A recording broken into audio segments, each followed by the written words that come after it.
ஓம் நமோ நாராயணாய.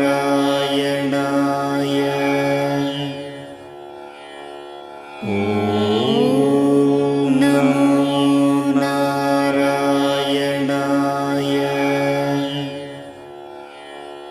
ஓம் நமோ நாராயணாய.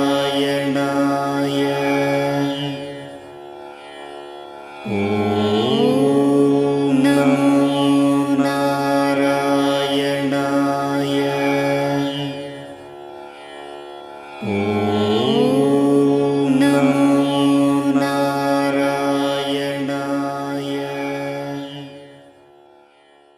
வணக்கம். மேற்கு தொடர்ச்சி மலை சாரல்ல பசுமை நிறைந்த போடிநாயக்கனூர்ல தான் நான் இருக்கேன்.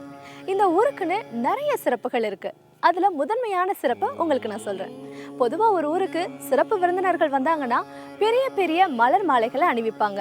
ஆனா இந்த ஊர்ல ஏலக்காய் மாலையை அணிவிப்பாங்க. ஏல மனம் நிறைந்த இந்த ஊர்ல பக்தி மனமும் அதிகமாவே இருக்கு.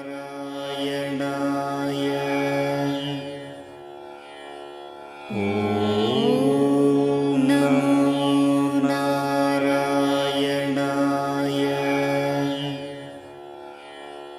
ஓம் நமோ நாராயணாய.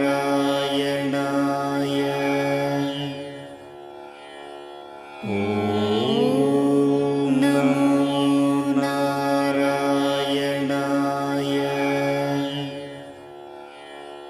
ஓம் நமோ நாராயணாய. ஓம் நமோ நாராயணாய. ஊர்கூடி தேர் எடுக்கிறதுன்னு சொல்லுவாங்க. இதுவும் அந்த மாதிரியான பக்தி திருவிழா தான். ஆனா இதுல ஒரு சின்ன வித்தியாசம்.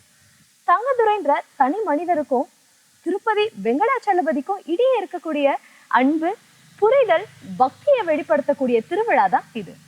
தங்கதுரைன்றவர் யாரு, அவருக்கும் திருப்பதி வெங்கடாச்சலபதிக்கும் இடையே இருக்கக்கூடிய புரிதல் என்ன, என்ன மாதிரியான அதிசயங்கள்லாம் நடந்திருக்குன்றத தங்கதுரை அவர்கள்கிட்டயும் அவருடைய உறவினர்கள் நண்பர்கள் கிட்டயும் கேட்டு தெரிஞ்சுக்கலாம். ஓம் நமோ நாராயணாய.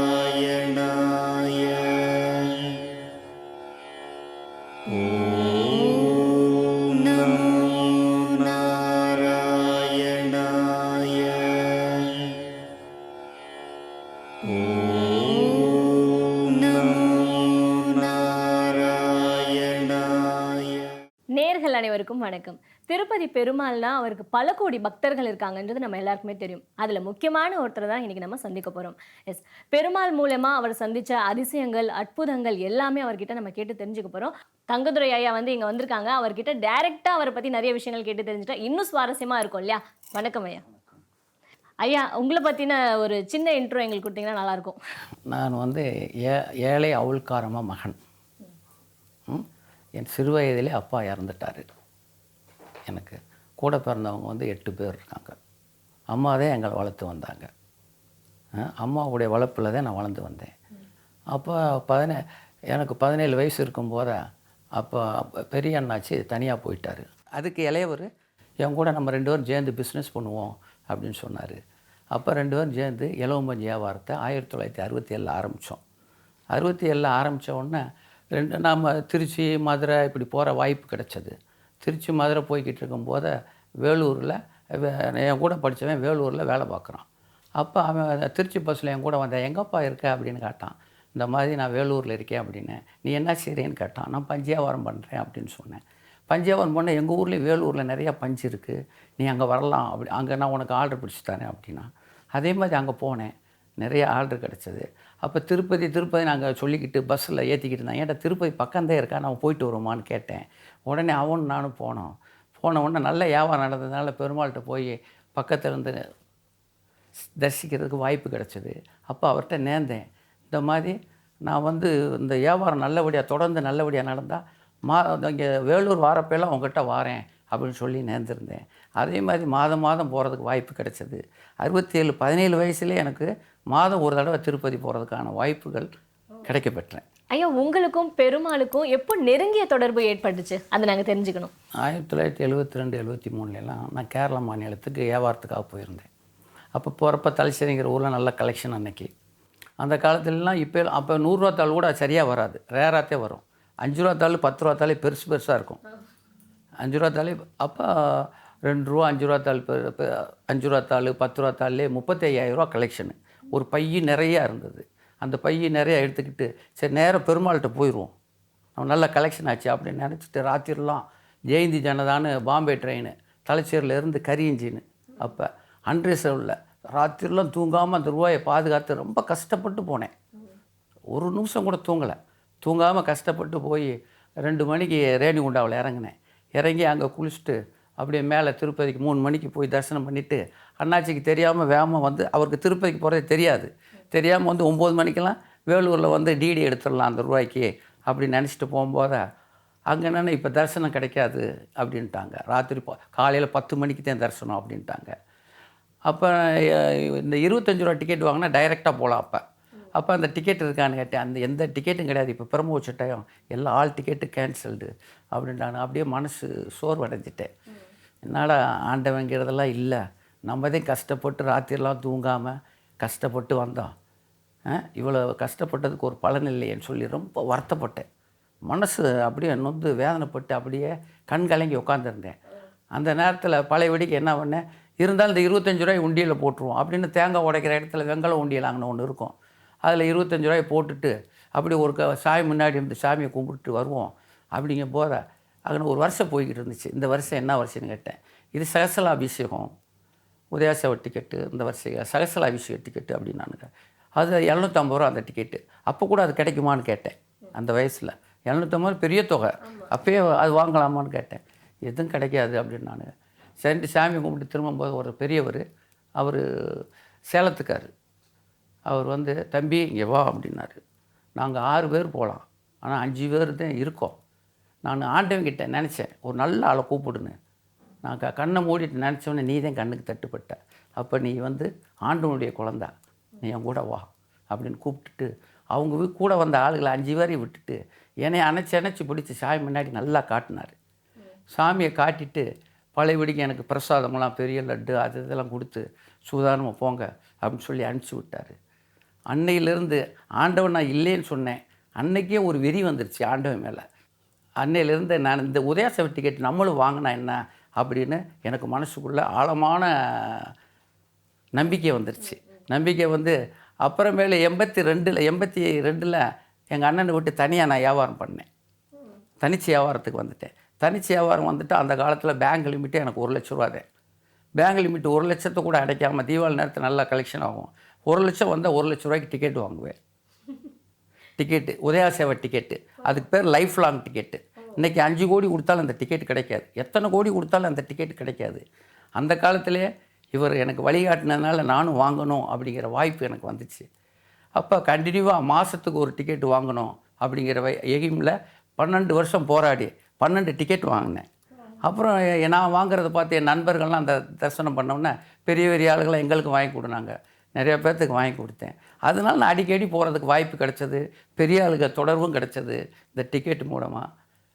பெரிய சுருக்கமாக சொல்ல போகணும்னா வாஜ்பாய் கூட இருக்கிறவர் எனக்கு நண்பராக கிடைச்சார் இந்த உதயாசேவ டிக்கெட் மூலமாக. Sir Tangadurai is for the last 25 years he has been my guide, as well as I have not seen a devotee like him in Tirumala.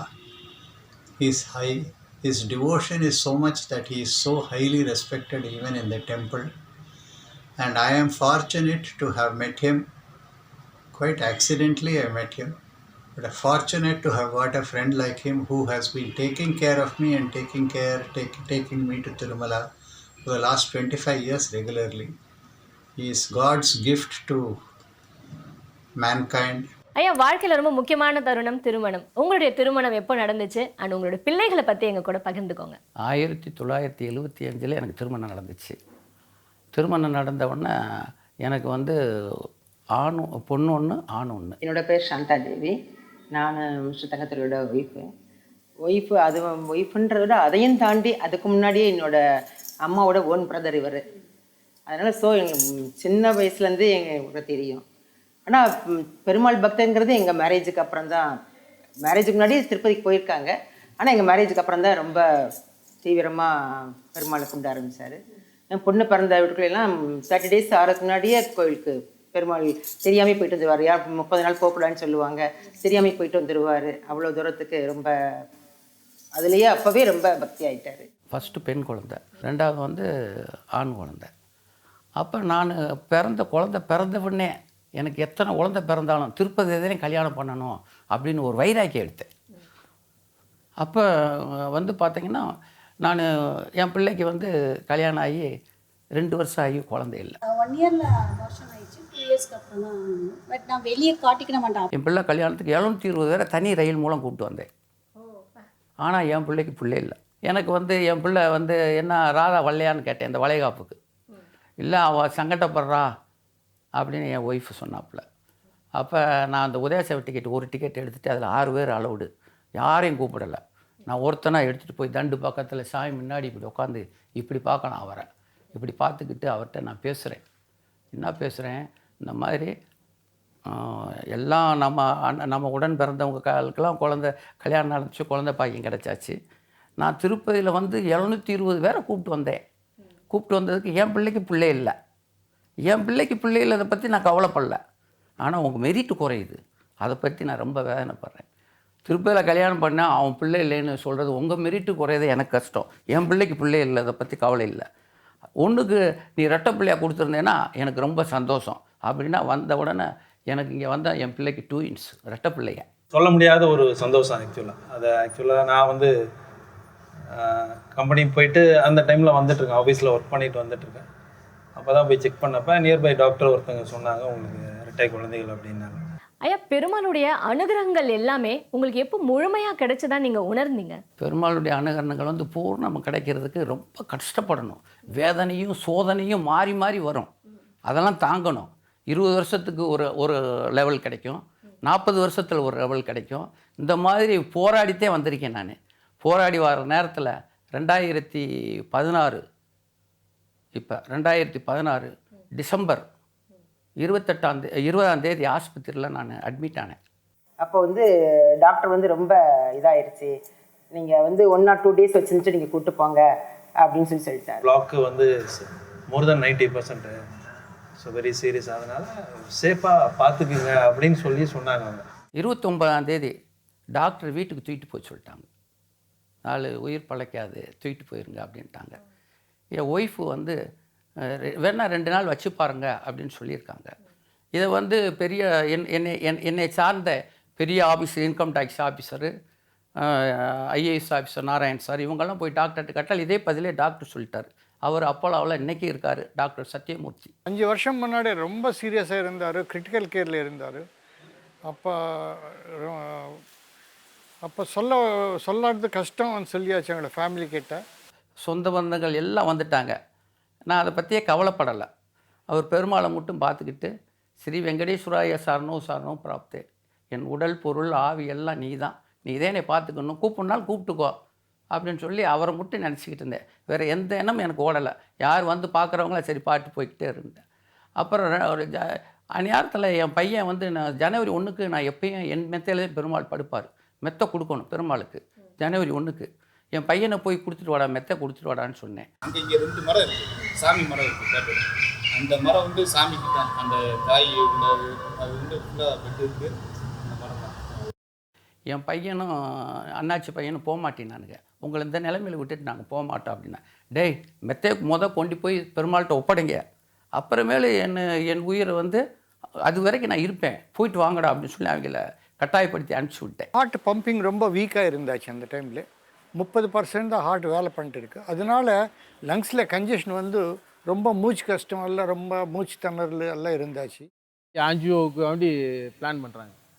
Angio வந்து நாங்கள் அங்கே திருப்பதி தரிசனம் பார்க்குறோம், ஆஞ்சியோ பண்ணுறாங்க. ஆஞ்சியோ பண்ணும்போது என்ன சொல்கிறாங்க, பிளட்டுக்கு போகிறதுக்கு உண்டான ரூட்டே இல்லைங்க, எல்லாமே ப்ராப்ளமாக இருக்குது, அதனால் ரொம்ப கஷ்டம் அப்படிங்கிற மாதிரி ஃபைனலைஸ் பண்ணிடுறாங்க. எங்களுக்கு அங்கேருந்து ஃபோனில் தகவல் சொல்கிறாங்க. நாங்கள் அங்கே இருந்துக்கிட்டு கண் கலங்கிட்டே வர்றோம். ஜனவரி 1ஆம் தேதி அந்த நர்ஸ் பிள்ளைலாம் தாத்தா happy new year happy new இயர்ன்ட்டு போச்சு. என்னத்த ஹேப்பி நியூ இயர் அப்படின்ட்டு இருந்தேன். அப்புறம் கொஞ்சம் நேரம் ஆன உடனே காலையில் விடிஞ்ச உடனே இதெல்லாம் நார்மலுக்கு வந்துடுச்சு. எனக்கு வந்து உடம்பு ஊரா எப்படி நார்மலுக்கு வந்துச்சுன்னு அவங்களுக்கே தெரியல. சார் எல்லாமே நார்மலாக இருக்குன்னு சொல்லி எல்லாம் அதிசயப்பட்டாங்க. டாக்டரே சொல்லுவாங்க, டாக்டர் சத்தியமூர்த்தி, பெருமாள் தான் காப்பாற்றணும், நான் கிடையாது, பெருமாள் தான் அப்படின்னு. உண்மையிலே பெருமாள் தான். மெடிக்கல் ட்ரீட்மெண்ட் ஒரு அளவுக்கு வேலை பண்ணும், 80-85%. அது மேலே இந்த மாதிரி ப்ரேயர்ஸ், இது காட் மேலே நம்பிக்கை, இதுக்கு ரொம்ப ஹெல்ப் பண்ணும். So I won't rule out the possibility of something supernatural. We always not only should look at scientific, but also there should be support from the God. சாதா வார்டு கொண்டு போனோன்னு doctor ஒரு பட்டு வேஷ்டி துண்டோடு வந்தார். வந்து எங்களுக்கு சால்வியை போட்டு கெட்டி அணைச்சி பிடிச்சி கண் கலங்கினார் டாக்டர் சத்தியமூர்த்தி. அவர் வந்து கண் கலங்கி இந்த வந்து நீ வந்து நான் உன்னை காப்பாற்றலை, இறைவன் தான் உன்னை காப்பாற்றினார் அப்படின்னு சொன்னார். பெருமாளுக்கு நீங்கள் நிறைய கைகரியங்கள்லாம் செஞ்சுருக்கீங்கன்னு நாங்கள் கேள்விப்பட்டோம்.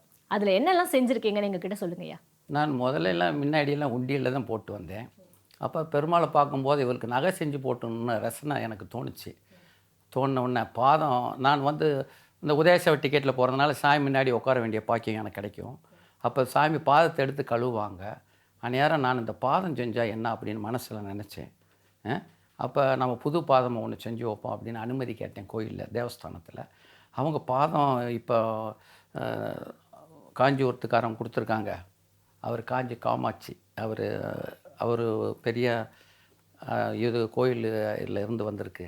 அதனால் நாங்கள் வந்து வேறு வேணால் தசாவதார பெல்ட் வேணா கொடுங்க, ஒரு மன்னர் செஞ்சு 40 வருஷம் ஆச்சு, அதையும் சேஞ்ச் பண்ணணும் அப்படின்னாங்க. சரின்ட்டு தசாவதார பெல்ட்டு ஆர்டர் கொடுத்தாங்க கோயில் தேவஸ்தானத்துலேருந்து. தசாவதார பெல்ட்டு பண்ண உடனே என் மனசு கேட்கல, நீங்கள் பாதம் எனக்கு எப்படியாவது கொடுக்கணும் அப்படின்னு கேட்டேன். அடுத்து இன்னும் ஒரு 2 வருஷம் கழிச்சு பாதம் எனக்கு தேவஸ்தானத்துலேருந்து ஆர்டர் கொடுத்தாங்க. கஷ்டப்பட்டு ஆர்டர் வாங்கினேன். எனக்கு ஐயா வந்து திருப்பதி மூலமாக தான் அறிமுகமானாங்க. திருப்பதியில் நான் வந்து பெருமாளுக்கு நிறையா வஸ்து, நகைகள், வெசல்ஸ் என்னென்ன கேட்குறாங்களோ, எந்த டோனர் கேட்டாலும் செஞ்சு கொடுப்பேன். ஆனால் இவரோட வேலையில் எனக்கு இது வரைக்கும் எந்த ஒரு இடைப்பாடும் வந்ததே இல்லை. அதுவே வந்து ரொம்ப ஆச்சரியமான விஷயம். அது வந்து பெருமாள் அனுகிரகம் இருக்கிறதுனால தான் நடக்குதுங்கிறத நாங்கள் உறுதியாகவே என்னால் சொல்ல முடியும். ஆர்டர் வாங்கி பாதத்தை போட்ட உடனே பெருமாள்கிட்ட பாதத்தை போட்டு அன்றைக்கி சாமி பார்க்க போனேன். காட்சி எனக்கு என்ன கொடுத்தாருன்னா, மேலே கொலுசு வந்து கருப்பாக தெரிஞ்சிச்சு. அதை மாற்றுறா அப்படின்னு சொன்னார். உடனே அந்த கொலுசை உடனே மாற்றினேன். நான் அவங்ககிட்ட உடனே அனுமதி கேட்டேன். இந்த மாதிரி எனக்கு அவர் சொல்கிறாரு, அனுமதி கொடுக்குறாருன்னு. அப்போ எழுதிருந்தாங்க, எழுதி வச்சேன். அது மாதிரி கொலுசு வந்து நான் மாற்றினேன்.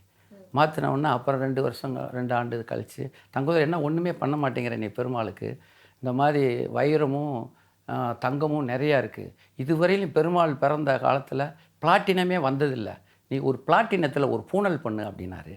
அது மாதிரி பெருமாளுக்கு பிளாட்டினத்தில் பூனல் பண்ணேன். பூனல் பண்ண உடனே நான் உடல்நிலை சரியில்லாததுனால அந்த நேரத்தில் அவர் காது கொடுத்து கேட்டதுனால கண்ணப்பத்திரம், அதுக்கு பேர், காதுக்கு பேர் கண்ணப்பத்திரம் பண்ணேன். அப்புறமேல் நானும் என் நண்பரும் சேர்ந்து சூரிய கடாரி பண்ணோம். 2019க்கு அவர் கை தான் எனக்கு செய்யணும்னு ஆசை. எல்லாவது உலகத்துக்கே கை கொடுக்குறாரு, அவருக்கு நம்ம கை கொடுக்கணும்னு ஒரு ஆசை. அதனால் கையை இப்போ செஞ்சுக்கிட்டு இருக்கேன்.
பெருமாளை கண்டாய் தீவினை அகற்றிடு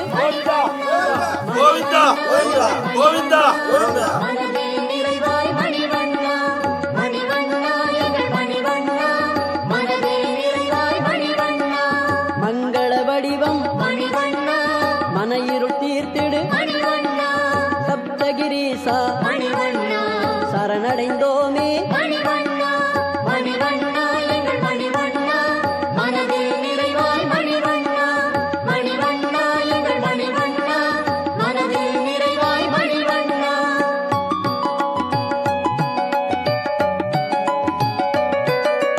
எங்களின் துணைவா மணிவண்ணா ஏக்கமே தீர்ப்பாய் மணிவண்ணா கனிவு நிலவே மணிவண்ணா காந்த வடிவமே மணிவண்ணா மணிவண்ணா కలియుగ దైవం శ్రీనివాసుడు దివ్య ఆభరణాల జాబితాలో మరో ఘనమైన కానుక చేరబోతోంది. 5.5 కేజీల బరువు కలిగిన కటిహస్తం వరద హస్తాన్ని తమిళనాడుకు చెందిన భక్తుడు తంగదురై టీటీడీకి అందజేయనున్నారు. உலகத்துக்கே கை கொடுக்கிற பெருமாளுக்கு நான் கை கொடுக்கறதில்ல, சந்தோஷப்படுறேன். பெருமாளுக்கு கைகளை செலுத்தணுன்ற உங்களுடைய கனவு இன்னைக்கு நினைவாயிருக்கு. கடந்த 6 மாதமா உங்களுடைய நினைவு எல்லாமே இதை பத்தி தான் இருந்திருக்கும். இப்போ சிறப்பா செஞ்சு முடிச்சிட்டீங்க. எந்த அளவுக்கு சந்தோஷமா இருக்கீங்க? இப்போ உங்களுடைய மனநிலை எப்படி இருக்கு ஐயா? நான் பெருமாளுக்கு எவ்வளவோ கைகரியம் பண்ணியிருக்கேன். அப்பெல்லாம் எனக்கு எந்த விதமான கஷ்டமும் இல்லை. இந்த கை கொடுக்கும் போது உலகத்துக்கே கை கொடுக்குற பெருமாளுக்கு நான் கை கொடுக்குறேங்கிறத நினச்சி ரொம்ப பெருமை அடைஞ்சேன். ஆனால் அந்த 6 மாதமாக நான் எவ்வளவு வேதனைப்படணும், எவ்வளோ கஷ்டப்படணும், எவ்வளோ இன்னல்கள் எல்லாத்தையும் தாண்டி அவருக்கு கை மனநிறைவோடு இன்னைக்கு ஒப்படைக்கிறேன். இந்த நிறைவு என் வாழ்க்கையில் என்றைக்குமே மறக்க முடியாது. இதுவரையில் இந்த மாதிரி ஆனந்தம் எனக்கு கிடைச்சதே கிடையாது. இந்த ஆனந்தத்தை நினச்சி என் காலத்தை ஓட்டுவேன். இனிமேல் நான் வாழ்கிற வாழ்க்கை எனக்கு போனஸ் தான். எனக்கு நீ வாழ்க்கையில் எல்லாமே என் வாழ்க்கையில் இறைவன் கொடுத்துட்டாரு. நீ கொடுக்க வேண்டியது அவர் ஒன்றுமே இல்லை. நீதே அவர் காலடியிலே நான் என்றைக்கும் அவருக்கு தொடர்ந்து என்னுடைய பணிகள் செய்வேன். என் வாரிசுகளும் அது தொடர்ந்து அவருக்கு பணிகள் செஞ்சுக்கிட்டே இருக்கும்.